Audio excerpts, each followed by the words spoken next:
حضرت امام مالک رحمۃ اللہ علیہ کو اللہ تبارک و تعالی نے عشق نبوی میں بڑا کمال عطا فرمایا تھا۔ مدینہ طیبہ میں چلتے تھے تو جوتی نہیں پہنتے تھے، حتیٰ کہ گھوڑے پر بھی اس پاک سرزمین میں سوار نہیں ہوتے تھے۔ فرمایا کرتے تھے کہ مالک کو یہ بات زیب نہیں دیتی کہ وہ اس جگہ کو اپنے گھوڑوں کے سموں سے پامال کرے جس جگہ پر میرے محبوب صلی اللہ علیہ وآلہ وسلم چلتے رہے ہوں۔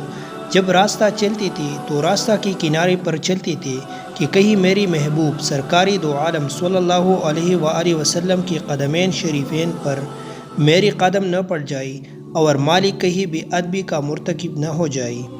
پوری زندگی مدینہ طیبہ میں گزاری، صرف ایک دفعہ حج کے لیے تشریف لے گئی کہ کہیں میری موت مدینہ منورہ سے باہر نہ واقع ہو جائے۔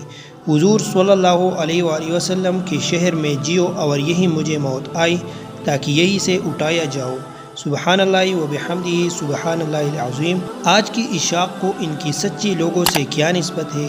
آج کا مسلمان نام کا عاشق اور وہ کام کی عاشق تھی۔